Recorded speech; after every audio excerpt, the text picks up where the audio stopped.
It's the first day of summer here, and we have some crops that are ready to harvest. Hello again, I am Jim Bob, and welcome back to Seasons in the Valley. So our barley that we planted last year, sort of in autumn, is now fully grown and ready to harvest, which is great news. However, before we jump onto that, first thing I want to do is I want to take another drive over to our meadows that we planted. Now that we're into summer and it's the start of another transitional period, I'm hoping that we will actually finally see some growth on our grass fields today. It's kind of getting to the point now where we really desperately need to see some growth, because if it doesn't, well, if it hasn't grown today, then it means something has gone horribly wrong with our planting, and this is going to be our only real opportunity to kind of do something about that. So I'm whizzing along to the little side road over here. The turnoff is coming up, as you can see. Our meadow is just the other side of these trees. I suppose I could have taken the road by 93, but never mind. Let's cut through. Our little van probably not really designed for this kind of off-road stuff, and oh, look at that, fantastic. We actually have grass finally growing. It's taken us quite some time, but here you can see we finally have grass growing on our two meadows, which is a lifesaver, really. I mean, it's going to be a while before these are grown. Let's just see what the actual percentage is on this. It's 33%, so it's got another 2 stages to go. It's going to take quite some time for that to actually reach fully, full maturity, so to speak. But when it finally does, that'll be a nice big supply of grass for us. My only slight concern now is that it's not going to pop until sort of the very end of autumn, and we're not going to have enough time to actually do anything with it. I'm worried that maybe the weather might not be good enough for us to actually do anything with that. Fingers crossed we'll be okay. We'll just have to wait and see, I suppose. So, yeah, we're going to kick off today with some harvesting. Our, being a little bit naughty with the speed here, as you can see, our barley that we planted in autumn is fully grown. We're going to jump into the harvester and attack that in just a moment. Let's get the van back.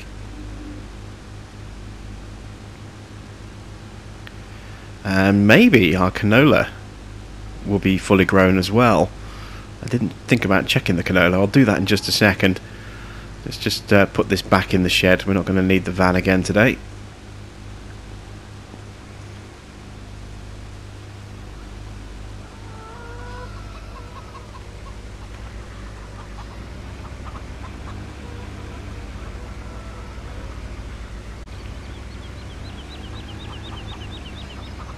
There we go. Right, engine off. Doors closed. And let's take a look at the map and see what our canola's looking like. Our canola's not quite ready over here yet, so I thought maybe that one would be ready. But you can see here, 91 is definitely ready, so that's what we're going to jump on. We're going to need the T7 to pull our grain trailer.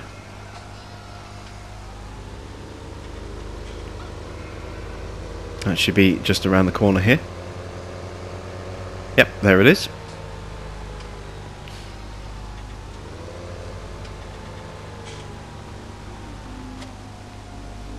Excellent stuff.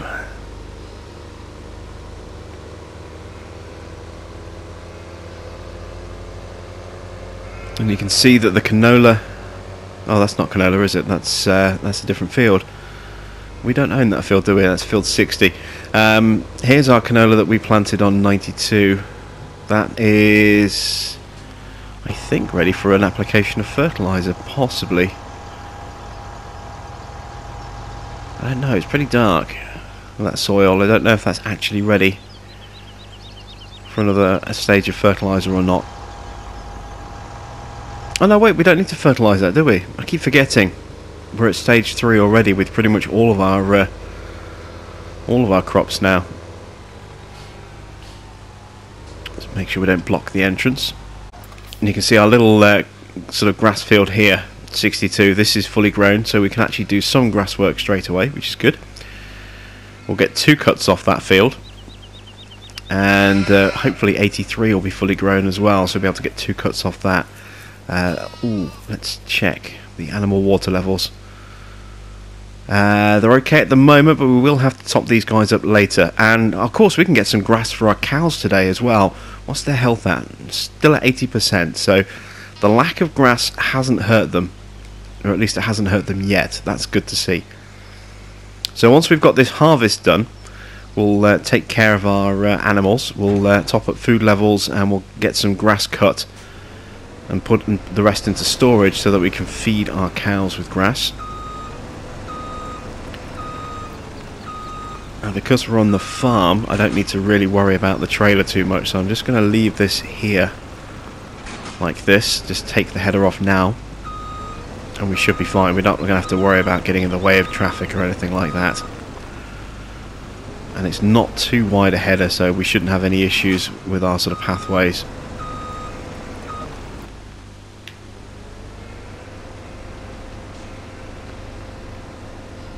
But to make things a little bit easier, I am going to go sort of around the yard a bit and then attack from the opposite side. I'm assuming I can actually drive my combine through this gap here with the header on. I kind of hope I can. It's a pretty wide gap. Yeah, there we go, no problem at all.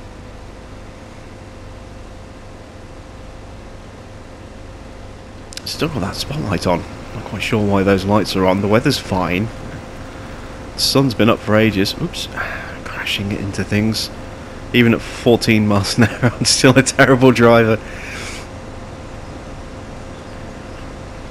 But yeah, we need to get some straw off this field, so we'll be swathing all of this. Let me just check to make sure that that's enabled.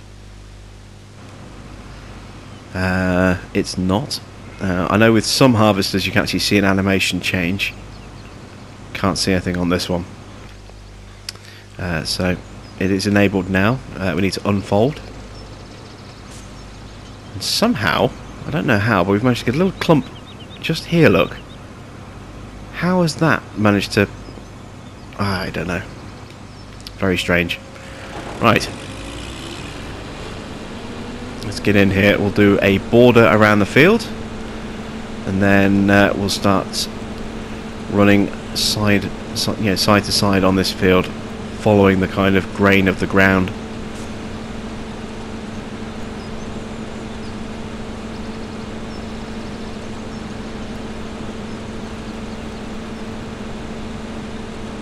It feels kind of weird actually to be first day of summer and here we are breaking out the combine and harvesting a field. It's very unusual. But this is of course because we planted a sort of a winter crop. Planted this in autumn after our harvest last year. It's grown sort of through spring and is now obviously, as you can see, ready to be attacked.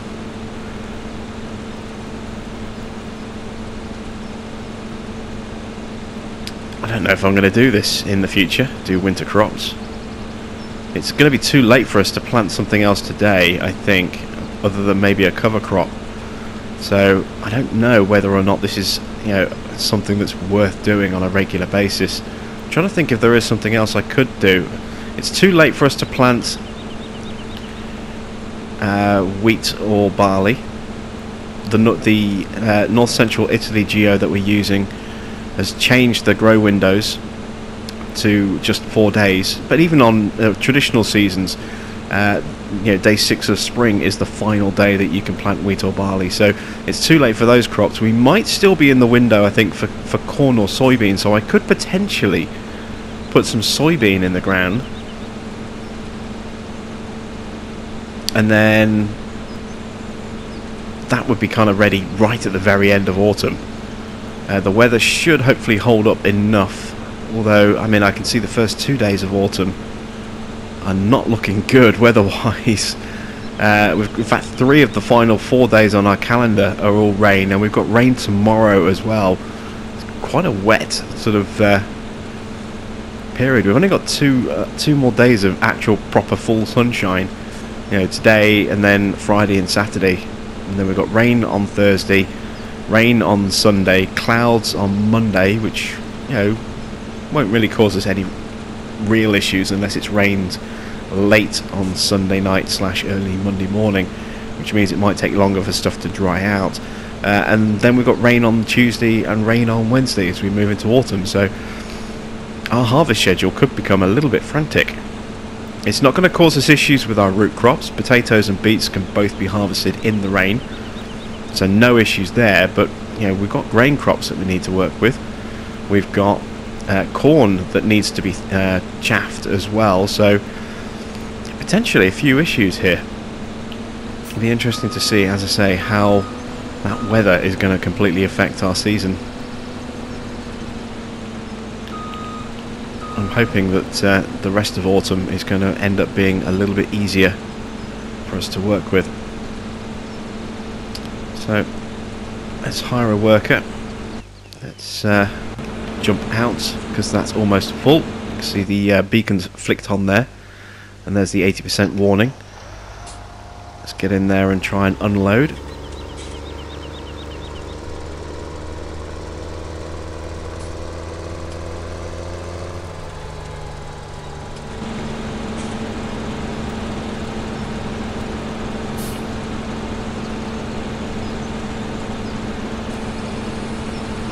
Go.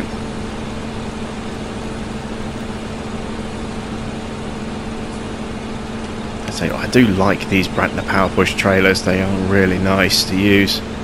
They look great as well. When the Joskin trailers first came out, I was a huge fan of those and used those almost religiously. They were my go-to trailers, and you know what, I haven't really used them since I finished the first season of Fent Farm at all. Haven't used them for anything, or you know, if I have used them, it's increasingly sparingly. I think we used one of the trailers on American Outback, but we kind of switched away from them on that one. It really has been a case of looking for just, you know, trying to use different things, and I haven't really gone back to the Joskins, which in a way is a bit of a shame because, as I say, I was a huge fan of those trailers. Loved to use them, and I've barely looked at them over the past sort of, well, nearly a year, I suppose it's been since they came out. They came out in about a year ago, I think it was, because it's just over a year ago that my channel actually started. I started on the 16th of March last year, and recently had my 1-year anniversary for the channel, which was my very first video was a map tour of Drummard, and then the very next day I started Fent Farm, the original version of Fent Farm, which was my Drummard Let's Play, and I went through a few different kind of different changes as the series progressed. It started out as just a straight 45 minutes or so per episode, press record, play for 45 minutes and end, and that was it. And then we started having some audio issues. We switched mics from my Elite headset to my PX4s. Then I switched from my PX4 to my Rock Band mic, which I'm using now. So the audio went through a few different iterations. Let's find our way back to the harvester. Ooh, let's get that restarted.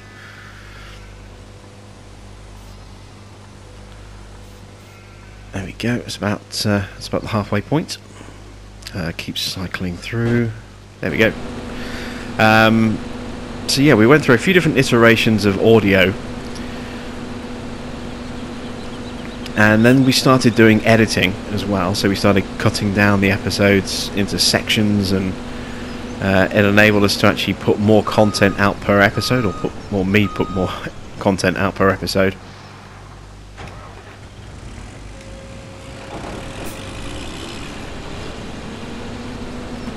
And then I started to do, I think, change the intro style a bit as well, and we started changing thumbnail types as well.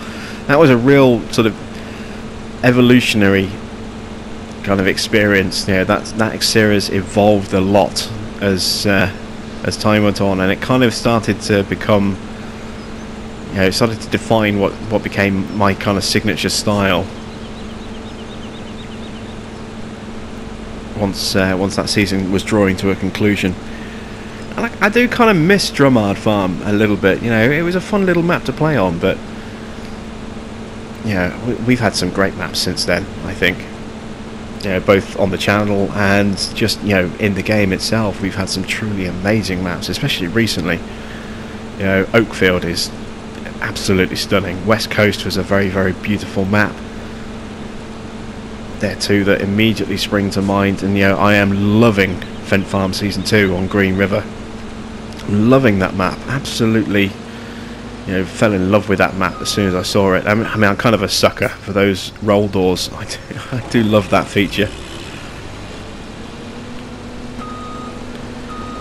So any buildings that feature those kind of roll doors, you know, I'm a huge kind of, you know, sucker for those. But it's just a very nice, very beautiful map to play on.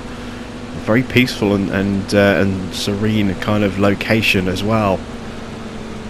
Makes it a very relaxing experience recording that particular playlist. And Oregon Springs, another one from NLD, yeah, a great map. Yeah, I really do like that. We know that we've got some other truly beautiful maps on the way in South Mountain Creamery from Black Sheep, and Lone Oak from Bullet Bill. And you know, so many maps now. I mean, when we first started out, I think we'd had like 10 maps, I think, when I first started doing this. And I think, you know, it was a kind of a shock to have that many maps that early. And now we've had over 30 maps released, and we still have another 9 months, you know, 9 months or so until the game is released. The next instalment. No, not that many. It's October, so 6 to 7 months away until Farming Sim 19 comes out. And I wonder, actually, because this is the first time that mods have been available on console. I know that in the past, you know, mods for Farming Sim 15 were still being sort of developed and released once 17 had come out. I wonder if that'll happen for Farming Sim 17 once 19 comes out. I'm sure it will on PC, but I wonder if anyone will continue to make mods for the consoles. That'll be interesting to see. To see whether or not, you know, we still get it, you know, new bits of equipment and maps and so on and so forth for Farming Sim 17, because I think a lot of people are just going to immediately just switch over to 19. I get the feeling that there will be quite a few people that will still play on 17, and I may well still play on 17 for a bit once 19 is out. It depends how far I am along with a Let's Play. If I'm in the middle of one, then I'll keep that going. But I may, if we've got multiple Let's Plays on the go, I may cut down to just one of them. I don't know. We'll see. But yeah, I'm definitely kind of looking forward to seeing what's going to happen in that kind of transitional period with 19 coming out and 17 kind of winding down. Be interesting to see if we do still get mod support from, for this game. Right, I'm going to carry on sort of harvesting away, and I'll catch up with you guys in a little while.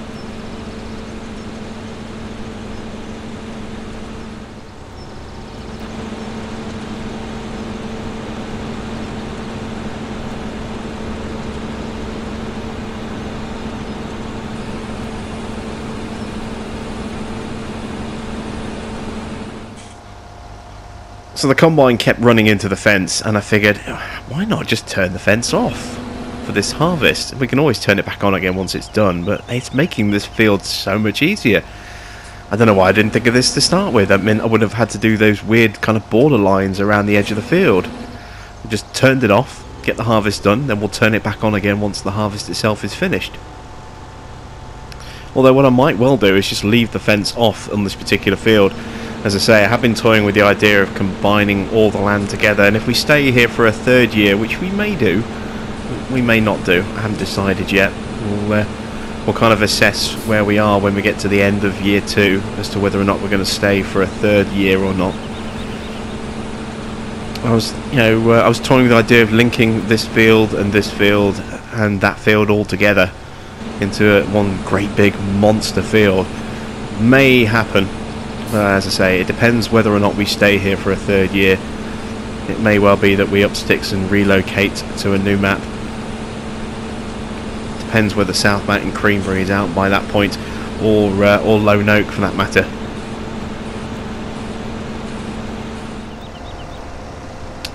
That's it then. Harvest is done. Field is finished. Didn't take us too long. I knew it wouldn't.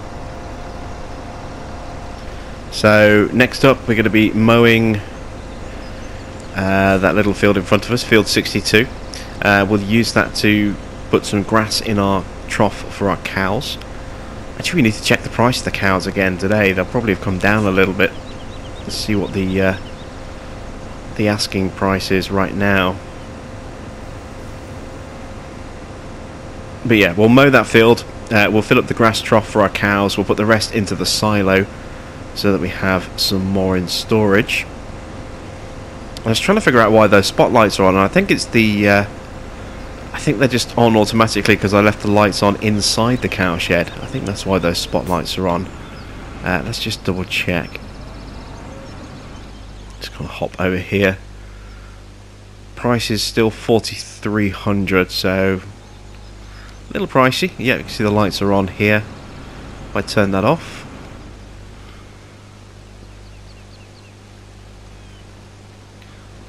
Yeah, spotlights are off, so that's why the lights are on. Okay, I was looking at that thinking, it's, you know, why are those lights on? It's, you know, we had bright sunlight, we had no clouds in the sky or rain or anything like that, so they wouldn't come on as external lights. But that was our reason why. That was our answer. So the straw that we have on the field, I don't know if we actually need to keep that. You know, we've got quite a lot of straw as it is, although it will help us with TMR, I suppose. So I suppose we probably should bale that straw. We'll do that a little bit later. We've got glorious sunshine predicted for the rest of the day. At the well, as far as I know, anyway, there's nothing planned weather-wise that I can see. So let's get the header back on the trailer. There we go. We'll slide this back into position.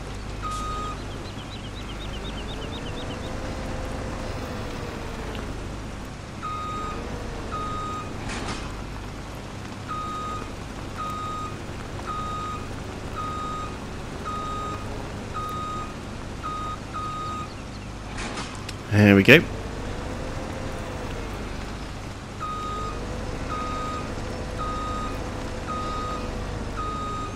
And let's go break out the mowers. I suppose we should actually probably put this into the silo first, shouldn't we? Let's get cruise control sped back up again.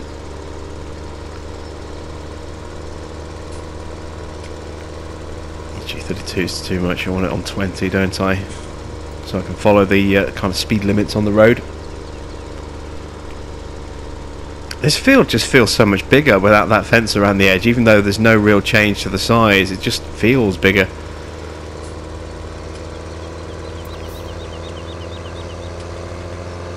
Yeah, I think we're going to leave that fence down.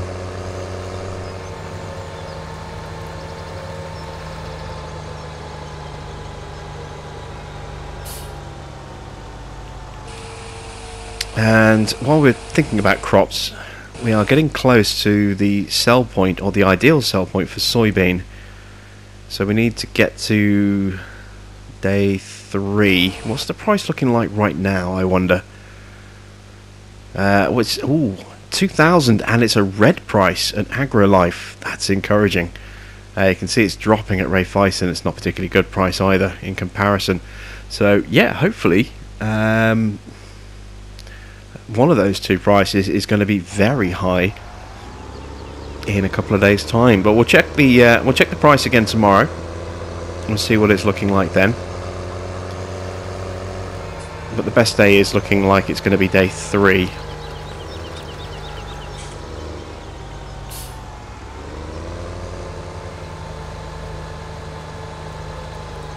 There we go. So trailer is put away.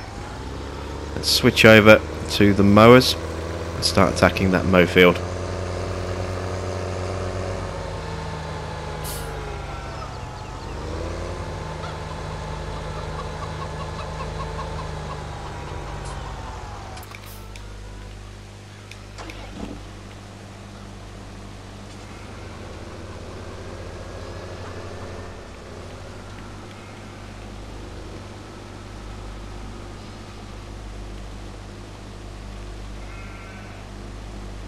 Alright, so mower is down. Let's do the same with the fronts.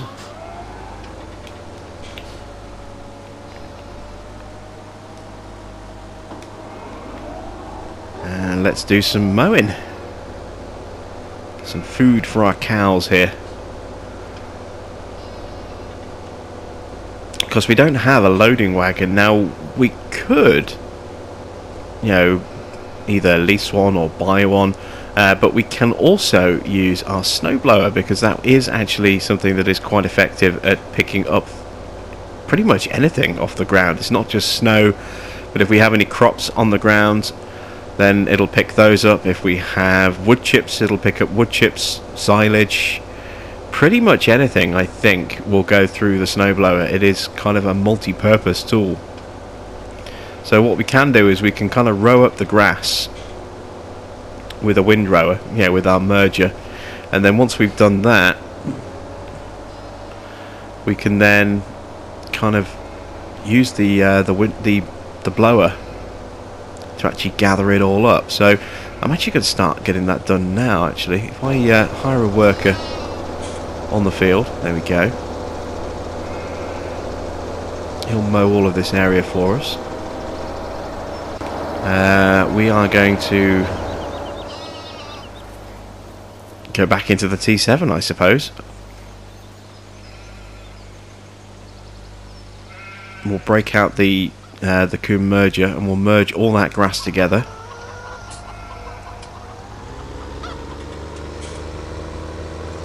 So the merge is now sort of living up here. I know we don't have a merger on this farm, do we? I'm getting confused. I was mixing it up with Green River. It's just a standard sort of windrower on here.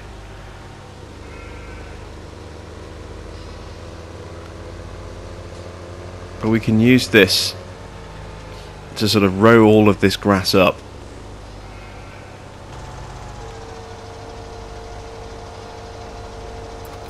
And then once it's all nicely rowed, as I say, we can then just kind of collect it all up pretty quickly and easily with our snowblower and just load it into one of our power push trailer, which we can then tip straight into the food trough and the silo.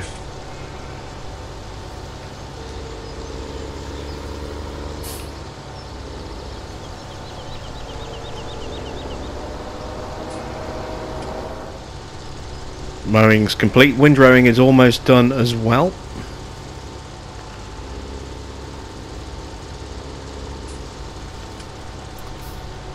And there we go. Right, so time to go grab the trailer and the snowblower, collect up all of this grass, and then we can feed our cows.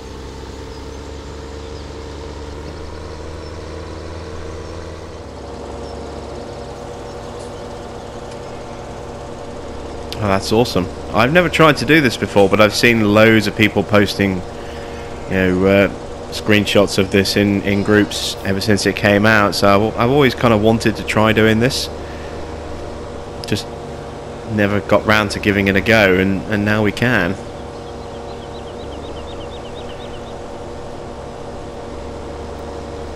Kind of have to be careful with the bumps, but we can go pretty fast as well, as you can see.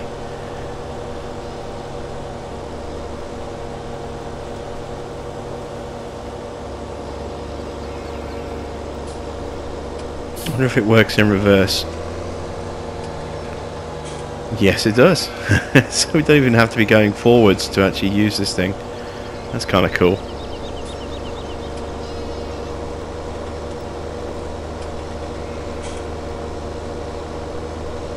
This this thing's going to, this job's going to be over ridiculously quickly at this rate here.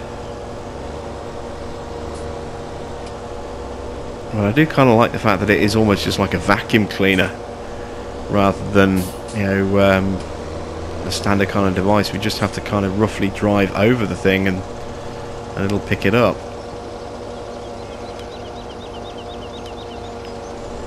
Although for some reason it doesn't want to grab that little bit there. I'm not quite sure why. There we go. It's got it.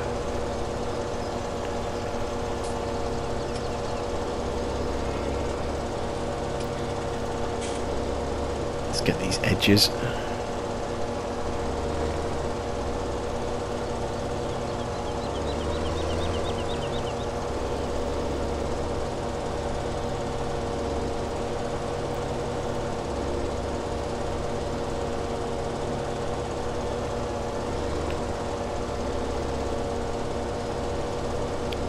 That is pretty cool, actually. Oops. Ground's a little bit too bumpy there. So it's not perfect. It won't pick up, you know, if we go way too fast, it won't pick up very well on slightly uneven ground. That's something we need to take into consideration. But, you know, it is pretty useful. CSZ is on sale. Well, I don't think we need any more tools from them. We have pretty much everything we need in terms of bale forks. We don't really need a bucket. Although we might actually need a manure fork, thinking about it, for our cows.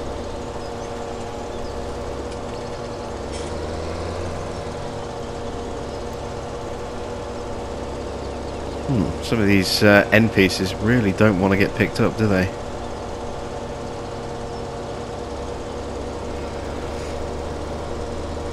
So not as foolproof using this as a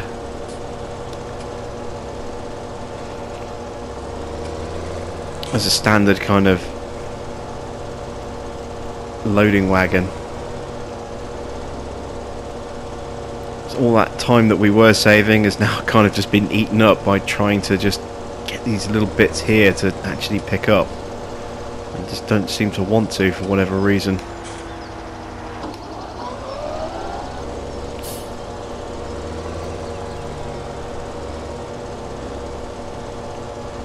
Very odd. So even here, look, it's struggling. Maybe those windrows are just a little bit too dense. I don't know, but it's just not doing it, look. There we go. And every now and again we get this little clump that clears and allows us to actually pick up another section. So now we're wedged on this tree slightly. There we go. Yeah, it's a bit temperamental, isn't it? I mean, look at this. It's not picking up anything on this.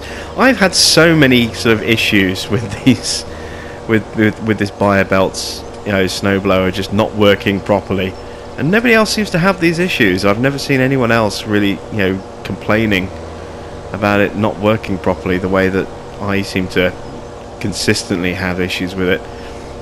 We had all those days where I was trying to, you know, where we had all that snow, and I said on the very first day of snow, you know, this thing never seemed to blow snow through properly and you wouldn't see it, and then it actually blew it through for the first time ever for me with snow, and then wouldn't work like that ever again. I still haven't been able to get it to actually blow snow properly. Why is this thing no longer picking anything up? Maybe there's just not enough, it's the angle, maybe there's not enough space in the trailer.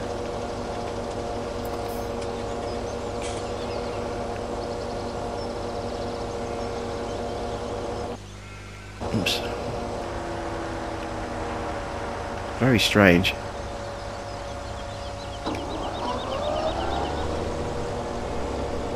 It just doesn't seem to want to pick anything up, does it? Little bits here and there.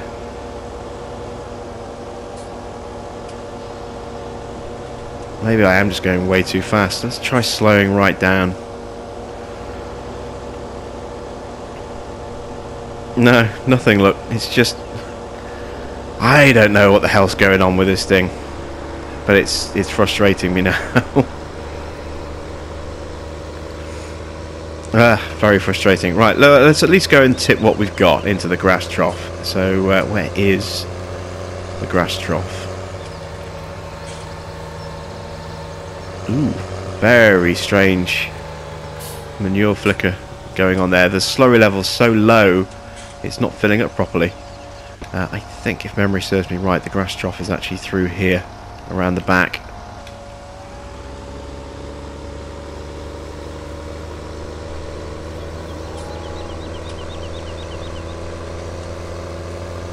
Yes, there it is, look. Or is that... No, that's a water trough.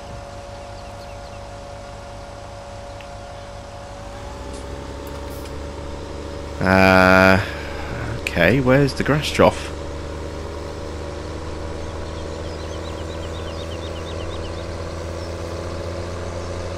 Is it down here?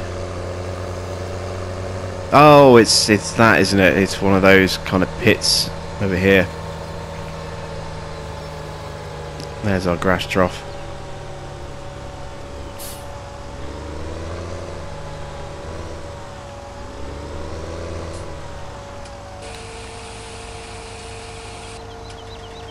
There we go. Oh wow, is that it? Is that all we needed to put in there? That's hardly anything at all. Yeah, that's it. Look, they're full. I mean, we only have 10 cows, so I suppose it's not that surprising that we don't need a lot in there, but that's 23,500 litres to go into the silo.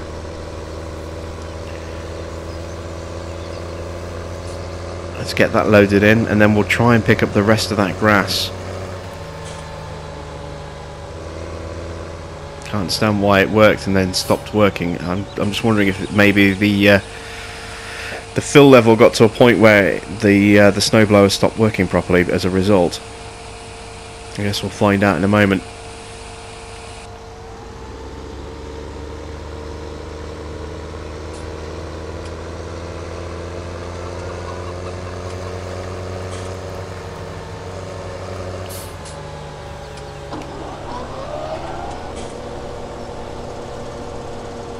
It must have been that, because look, straight away it's working absolutely fine.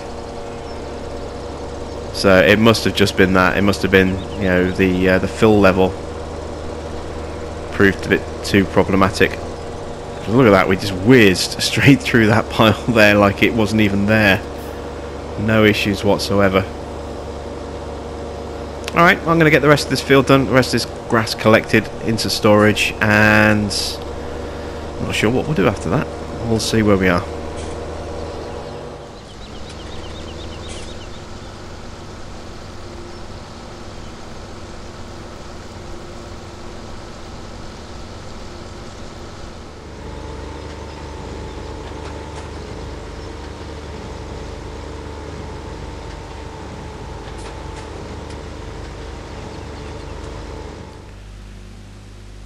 So the straw has been rowed and baled. It needs to be collected, but I'm going to start working on topping up our animals again. So we're going to do the water for both our cows and our sheep.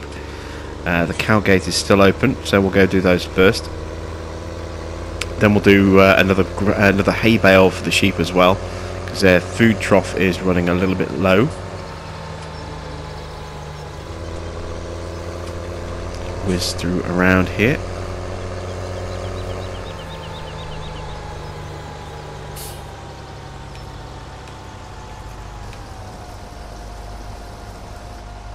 There we go.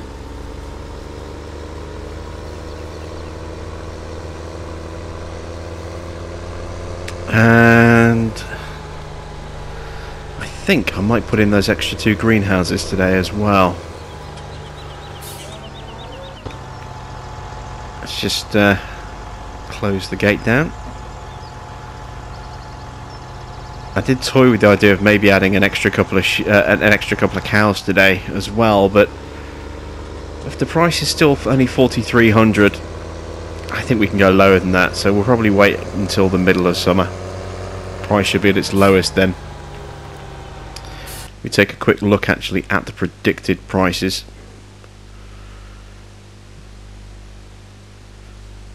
Yeah, price is scheduled to kind of drop in 2 more days, so we'll do that. We'll wait till then. So let's do the sheep. We should still have enough water left to do the sheep.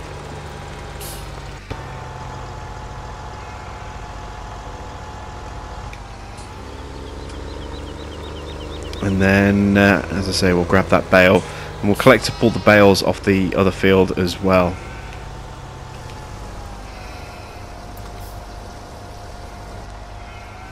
But I want to get the food levels all kind of topped up first, so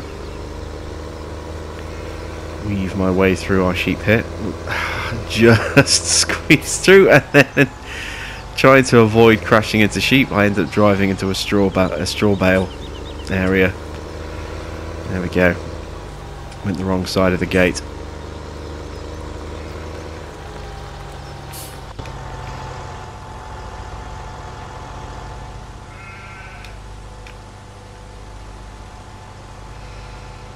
Right. Let's turn the engine off. I need the skid steer. Not skid steer, the telehandler, which is just over here.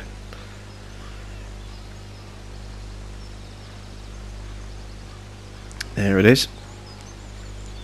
Someone was asking me in the comments what bale handler or what fork this is. Part of the CSZ pack. It is. I'll show you the one in particular that it is. If we go into baling technology, this is where the auto load variants of the CSZ pack are, and it is this one.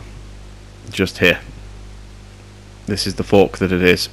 Bale fork with spikes for square bales. Currently 5% off, which is quite nice, even though we don't need one. Oh, that was something. We were going to buy a manure fork, weren't we? We'll do that in a moment. We're going to have to take some more money out again so I can pay for the greenhouses. So yeah, we might as well make sure we get the manure fork at the same time, since it's 5% off. Just want one bale. Picked up 2. Of course I have. Oh, that's fine. I can get around that if I drop those 2 bales there. Oh wait, there's 2 bales there as well. Okay. Alright, let's try this again. There we go.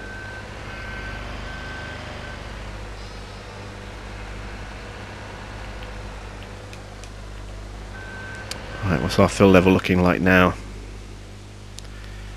It's full. Excellent. Don't need to worry about anything else with those guys. So let's restack these bales here.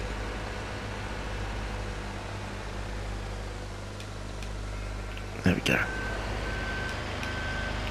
Perfect. So that's our animals taken care of. So yeah, now we'll go and purchase a manure fork. We'll use the telehandler for that as well. So I'm just going to drop this here. There we go. We'll make a trip to the store, go buy our manure fork, and bring it all the way back over here for storage somewhere. See you in just a moment. Okay, so we're probably not going to need this for a little while. We have this kind of open area out here, which is kind of put aside for us to store our manure in. We will have to manually muck out our cows, but we only have 10, and it's going to take a while for that manure to build up. So no massive rush to get this kind of mucked out. But if we just pop in here and take a quick look, you can see we do have a little bit sort of starting to appear just there. So I'll jump over the railing. There we go. This kind of box here you can see with these markings, this is the manure area, so it'll all spawn in this area here. That's what we have so far. Not a huge amount. Slightly more pressing is the need for us to come up with a better way to clean up our cow area. Now last time I did it by just driving the Juno over. Oops, just turn this off. I did it by driving the Juno over and manually kind of doing a quick scoop.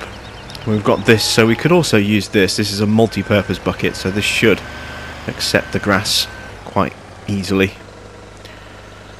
Just open the claw, and there you can see we're scooping up everything there that's kind of been spilt.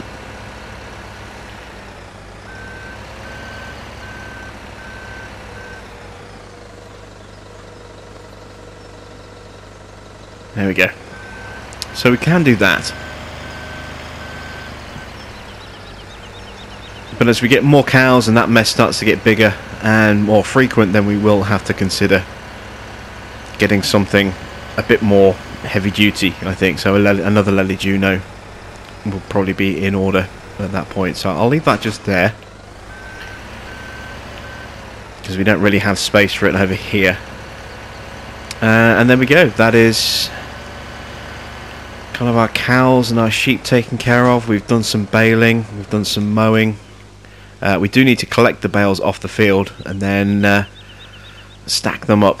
So that's probably the next job. Let's grab our T7. The other thing I want to do as well is I want to put in an extra couple of greenhouses over here. It's something we meant to do yesterday and then just didn't get around to, so we'll do that next. I'm just going to move the T6 out of the way.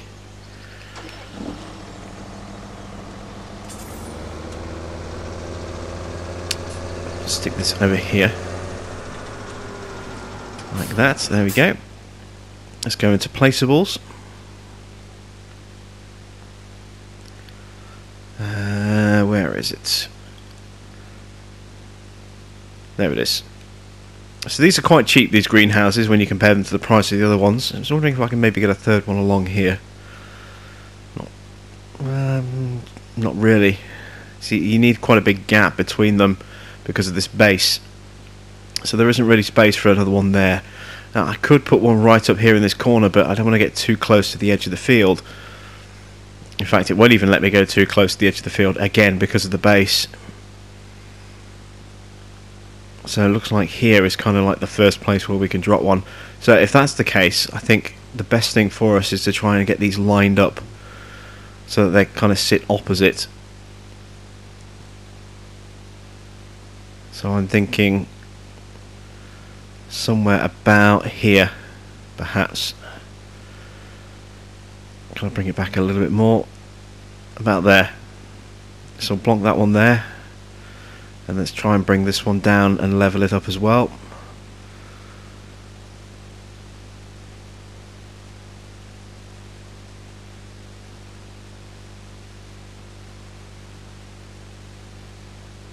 Got to be so careful when you rotate the camera not to actually rotate the greenhouse. I've mentioned this before. I don't like the fact that you have to kind of rotate the greenhouse and the camera on the same control stick.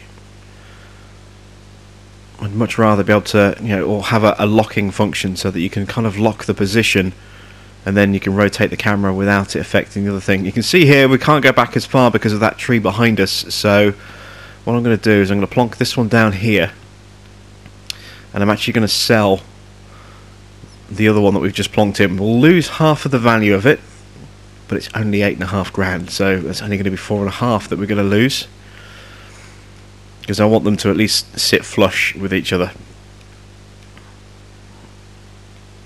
So let's plonk another one along here, spin that round. Ooh, excuse my stomach gurgling there. There we go, they're about flush.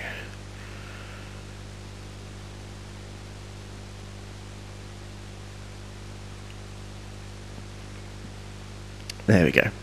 Not perfectly aligned, but they're a lot better than they were. The other one being sort of back here instead. So that gives us an extra little bit of income, and also uses up some of this space a bit better as well. We can still do something in the middle. I'm thinking maybe a couple of beehives or bee houses, something in the middle. I don't know. And what we'll also do before we bale or load up those bales is we'll actually top up the 2 greenhouses we already have, because they're going to be getting low. In fact, look at that, we pretty much emptied the tank on that one already. There we go. So yeah, we'll top that one up as well, and then we'll top the other 2 up, and then all 4 greenhouses will kind of be time. So that'll give us a nice extra chunk of hourly income to help offset some of our daily costs, and also, you know, the cost of a worker if we hire one.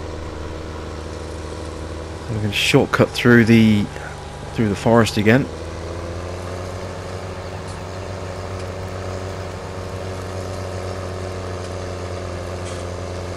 I'm looking forward to working on these 2 meadows later in the year. It's just a shame it's taken so long for our grass to actually start growing.